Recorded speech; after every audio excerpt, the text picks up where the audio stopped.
students, in this video we are going to learn about the third part of Polytrichum, that is the sporophyte. Okay, so let's begin. At first we will see the structure of the sporophyte and then we will look upon the development of sporogonium or sporophyte of Polytrichum. So let's first see the structure. See here, the mature sporogonium or sporophyte is differentiated into foot, seta and capsule. Okay, so in the diagram given at the left side of the page, you can see here I have color marked three parts. One is this yellow part. Okay, this yellow part is the foot, then above the foot is this orange color part. This is the seta. Okay, above the seta is this entire big thing marked as blue colored, and this is the capsule. Okay, so let's see the characteristics of each of them. Foot. The foot is buried deep in the tissue of gametophyte. It has the function of absorption. Okay, and it is made up of some thin walled narrow cells which have dense cytoplasm. Okay, so what is the characteristic of foot? This portion of the sporophyte, it will remain within the gametophyte. Okay, the function of foot is absorption. It is made up of some thin walled and narrow cells, and the cells are rich in cytoplasm. Then we will move out to the characteristics of seta. The seta is several inches long. It is longer than the foot. It carries the capsule high into the air. What is the function of seta? It will carry this capsule high up in the air. It also conducts water and food, and it consists of epidermis, cortex and central conducting strands, that is xylem and phloem. Okay, so these are the characteristics of seta. Now we will come to the major portion of the sporophyte, that is the capsule. The upper part of the sporophyte is known as capsule. It is again differentiated into three regions: apophysis, theca and operculum. Okay, this blue color thing is the capsule. It is again subdivided into three parts. You can see this swollen portion. Okay, this is the swollen portion and it is known as apophysis. Above the apophysis, this big structure is known as theca. Okay, and above the theca you can see a conical structure. It is known as operculum. Clear? So we get three sub parts of capsule, that is the apophysis, theca and operculum. Now what is the apophysis? It is the lower part of capsule. Yes or no? It is the lower part and it is continuous with the seta. As you can see, this is the lower part, that is apophysis, and it is continuous with the seta portion. It is in the form of a swollen ring-like protuberance, as we can see in the diagram. What is the structure of this? It is swollen. The cells are thin-walled, green and loosely arranged. It is the main photosynthetic region of the capsule.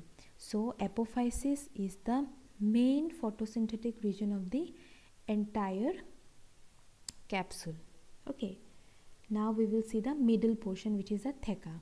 The theca is the middle part of capsule. Yes, it has several layered thick wall. This is the theca. It is having several layered thick wall. The outermost layer of this thick wall is known as epidermis. Okay, and within each layer we will find some air spaces which are known as trabeculae. Okay, and the central portion of this theca consists of a solid structure which is known as columella. This is known as columella. All the sporogenous cells are fertile and form spores after the reduction division. Now you can see here outside the columella you can find a spore sac. Okay, this is the spore sac. Within the spore sac there are numerous spores. Okay, these are the numerous spores. These are present on both sides of the columella. Okay, now we will move on to the third part of the capsule, which is known as operculum. Operculum is the uppermost part of the capsule. Yes. What is the shape? It is shaped as a conical structure. This is known as operculum. Now this operculum has a covering. You can see here it has a covering on the outer side. This covering is known as calyptra. Okay. Because the calyptra forms a hair-like structure, that is why Polytrichum is known as a hair moss. You may be asked to write the name of the Bryophyta, which is commonly known as hair moss. Then you have to write the name of Polytrichum. Why it is known as hair moss? Because the capsule of Polytrichum contains a outer covering outside the operculum known as calyptra, which forms a hairy structure. Okay. Now you see a constriction is present between the operculum and theca. You can see in this diagram, this is the theca portion, yes or no, and this is the operculum portion. In between this you can find a constriction on both sides. A constriction is present. A rim or diaphragm is present at the base of this constriction. At the base of this constriction you will find a rim or a diaphragm. Okay, rim or a diaphragm. The columella of the theca is continuous into the operculum. Now you see here, this was the columella, yes or no. It is continuous into the operculum and expands as a fan-shaped structure. It expands as a fan-shaped structure. This fan-shaped structure is known as epiphragm. Okay, epiphragm. Peristome is present in the form of a thick rim. Now see, the outer boundary of epiphragm forms a thick rim. In this thick rim we will find some structures known as peristome. Okay, and these peristomes contain a number of rigid teeth. The epiphragm fills the space inside the ring of peristome teeth and is attached to their tips. Peristome teeth arises from the rim of diaphragm. So this is the main structure of the sporophyte of Polytrichum. Let's have a quick revision. We have known that the sporophyte consists of three parts: foot, seta and capsule. Foot is the lowermost portion which remains inside the gametophyte. Above the foot is the seta. Okay, above the seta is the capsule. The capsule is differentiated into three regions: the lower swollen portion known as apophysis, the middle portion known as theca, which contains the central columella surrounded by spore sac. Okay, then the upper portion above the theca is known as operculum.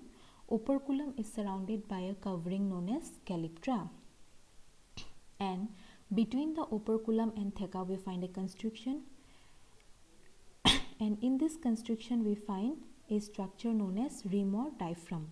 Okay, the columella expands into the operculum in the form of a fan-shaped structure known as epiphragm.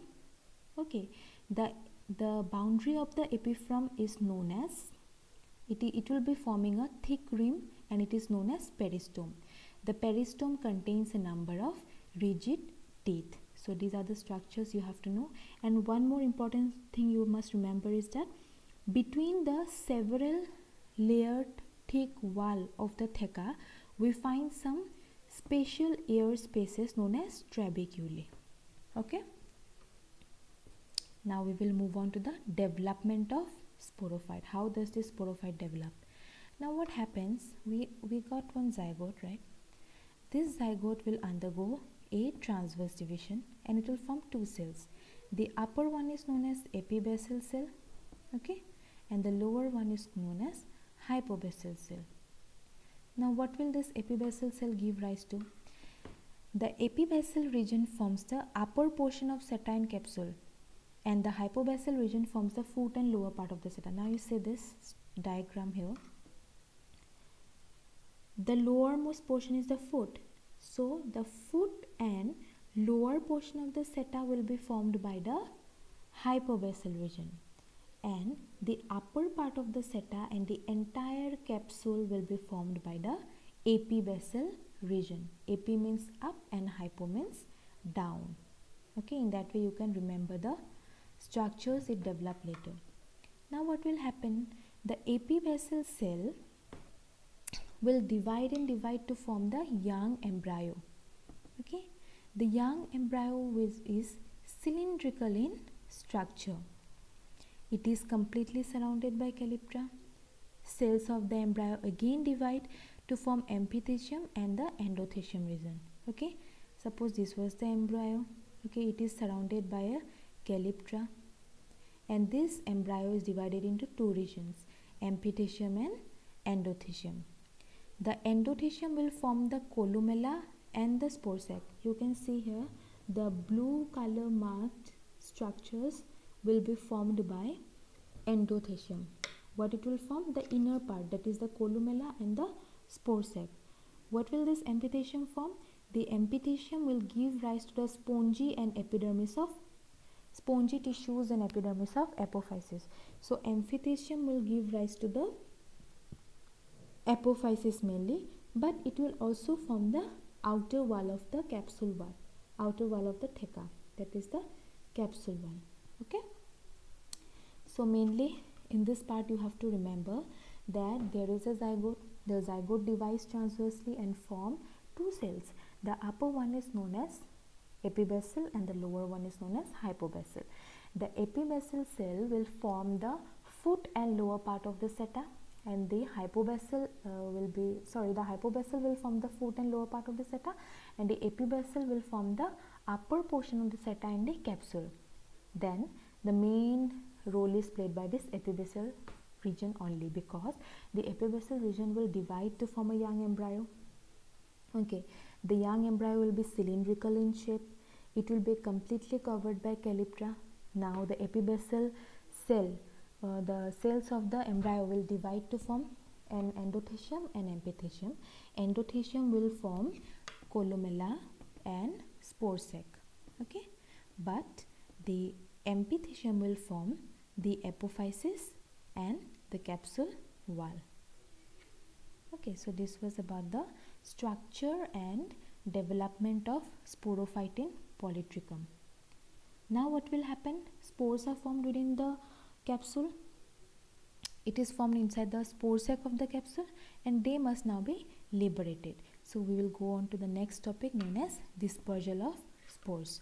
What will happen in spore dispersal is that during the dry environmental condition, this portion epiphragm will dry up, okay, and this portion will be given off. As a result, the operculum will be separated, the calyptra will be separated, okay, and all the cells except that of the spore sac will degenerate. Then what will happen? The spores will fall upon the columella and they will be liberated by wind. Okay, this is how the spores are dispersed. Now we will move on to the structure and germination of spores. The spores will be yellow in color and they will be uninucleate. It has two layers. The outer is known as exosporium and the inner is known as endosporium. The spores will germinate under favorable condition. How it will germinate? When the environmental conditions are favorable, the exosporium will be it will degenerate, okay, and whatever the endosporium was, endosporium will come out, it will be germinated, it will form a protonema. Upon that protonema some buds will develop, okay, and each bud will develop into gametophyte. It is same as the one we have studied in the vegetative reproduction part by protonema. Yes or no? You can recall that, I think. Okay, so this was about the main concept of today's video. I hope you all like it, and I will come back with the next video about the life cycle of Polytrichum, and with that we will end up the videos of Polytrichum. I hope you all like it, and please subscribe to my channel, and do share and like, and don't forget to put your comments in the comment section below. Okay, thank you.